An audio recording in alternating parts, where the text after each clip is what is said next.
So, have you ever heard of a missionary who went to such length? I mean, actually dyeing her skin with coffee to rescue children? It sounds, well, almost unbelievable, doesn't it? It really does, but it kind of speaks volumes about the uh, the sheer commitment of Amy Carmichael, an Irish missionary, spent over 55 years in India, never went home, not once. Wow.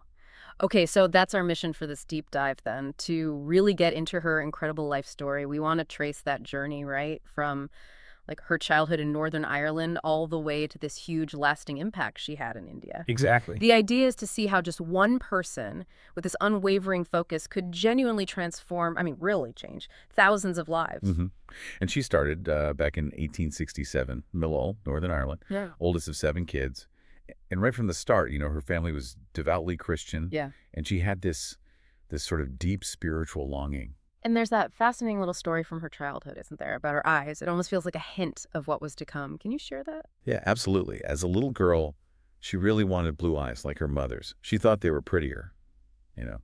So she prayed her brown eyes would turn blue. And they didn't, obviously. No, they stayed brown. But here's the amazing part.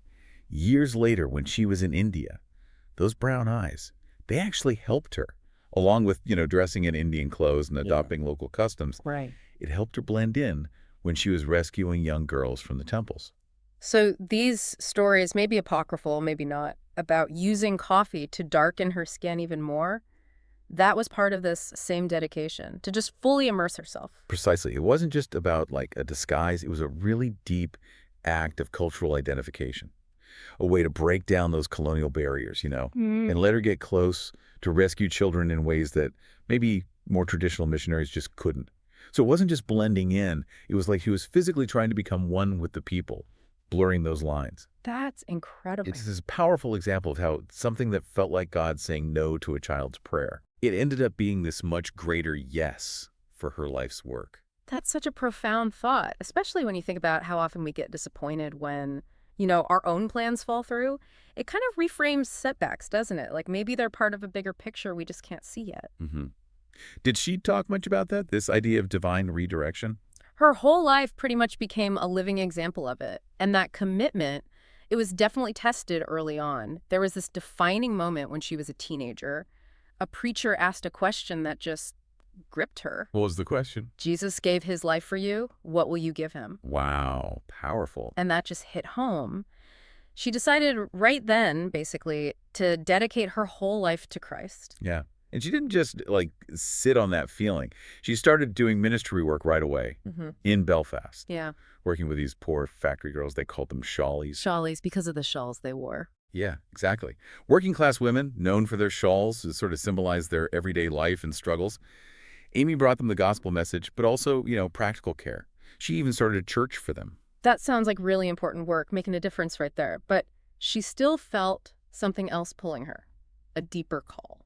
Yes, a really strong sense of a call to missions overseas. In 1893, she actually tried to go to China, a flight to the China Inland Mission. Oh, that didn't work out. No, health problems, other things. Yeah. That door closed. But clearly that didn't stop her, not even close, right? She just kept pushing. Not at all. Persistence was key. So in 1895, she finally set sail, but for India. And that's where it all truly began. It makes you think of Isaiah. Here am I, send me. And she really meant it. She lived it. So she gets to India, 1895, and I imagine it was just overwhelming, hot, dusty, completely alien. Totally. But her heart was full of purpose. Her first steps were pretty remarkable, actually. She joined up with some other missionaries, but then immediately started learning Tamil, the local language. Right. And she started dressing in Indian clothes, walking barefoot, just trying to absorb the culture, understand it from the inside out. Her goal was to genuinely become one with the people she wanted to serve, not just be an outsider looking in. Learning Tamil, the clothes, going barefoot. I mean, that's a serious commitment to immersion. Even now, you have to think about the blisters alone. Oh, I'm sure. But it paid off because her real mission, the thing that would define her whole life, it started when she met this one young girl. Prina. Prina, tell us about her. Prina's story is heartbreaking. She'd been sold to a Hindu temple as a devadasi, supposedly dedicated to the gods. But the reality was, well, it was exploitation. Often child prostitution. Terrible. But somehow, Prina escaped, ran away. And she found Amy. And Amy took her in. just like that. She did. Took her in, protected her. And then, word must have gotten out because other girls started coming, girls who were broken, abused, abandoned. Amy gave them a safe place. And Yeah. that was the very beginning of the Donover Fellowship. So Donover wasn't just like an orphanage. It was meant to be a real home, wasn't it? For children rescued from that temple system. Exactly. And Amy quickly became Amma, mother. First to hundreds of girls, and then later boys came too. Ah. Yeah. And it wasn't just about food and a roof. She gave them a family, taught them the Bible, yes, but also gave them an education, skills, raised them with love, gave them a foundation they'd been robbed of. She's building this amazing haven, but I imagine not everyone was happy about it.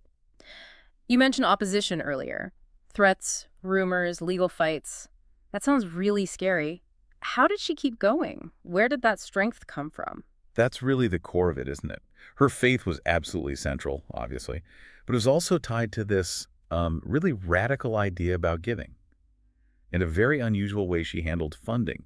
It actually disarmed some of her critics. How so? What was her philosophy? Well, she had this saying, you can give without loving, but you cannot love without giving. For her, it was all intertwined. And this wasn't just, a nice sentiment. It guided everything. Okay, and the funding part. That sounds interesting, especially the bit about never asking for money. That's pretty countercultural, even today, for nonprofits. It really is.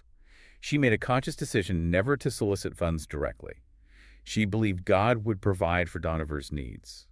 Part of this was practical, not drawing too much attention for the safety of the children. Right, that makes sense. Less visibility, less risk. Exactly. But it was also this profound act of trust, an active faith, not just passively waiting, but actively trusting that God would move people to give.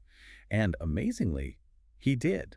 Time after time, the needed resources appeared, often in really unexpected ways. It just solidified the community's faith. So that radical trust wasn't just theological. It was almost like a practical strategy, too. Something someone in, say, humanitarian work today could learn from, maybe, beyond just the faith aspect. I think so. It demonstrates how that kind of trust, that reliance, can become a really core part of an organization's identity, especially when facing huge external pressures. It built resilience within Donover itself. And Donover grew, didn't it, from those first few girls? Oh, massively. Over the years, it became this whole community. Cottages for the children, schools, even eventually a hospital, a place filled with love and healing. How many children did it ultimately help? It's estimated that more than 1,000 children found a home, a real home, there. A new start. Incredible. But her story doesn't end there. Even after decades of this intense work, there was another chapter, wasn't there? A really difficult one, physically. Yes. In 1931, she had a bad fall. It left her mostly bedridden and in quite a lot of pain for the last 20 years of her life. 20 years. That's a long time to endure that, especially after such an active life. It is. But even from her bed, her focus never wavered. Her heart was still completely with the children, and she turned to writing. Yes, she wrote a lot, didn't she? She was incredibly prolific. Over 30 books came out of those years. Letters, poems, devotional writings, all just pouring out her love for Jesus and for her Donover children. Is there one book that's particularly well known? Gold Cord is probably one of the most loved. It tells the story of Donover, the rescues, the transformed lives. It's powerful stuff. And she had that prayer, that line that just seems to capture her entire being. Let me not sink to be a clod. Make me thy fuel, flame of God. Wow. Make me thy fuel, flame of God. That really says it all, doesn't it? Just consumed by purpose. Absolutely. And her life really did burn brightly, right to the end. She passed away on January 18th, 1951. She was 83. And her final instructions were quite specific, too, weren't they, about her grave? Yes. She requested no gravestone. She didn't want any personal monument.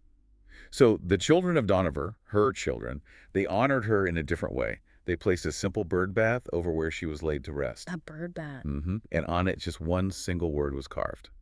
Amma. Mother. That's perfect. It says everything about who she was to them, a spiritual mother to so many who had nobody. Exactly. A beacon of hope. So her legacy isn't just stone and mortar, its lives changed. Does Donover still exist? It does.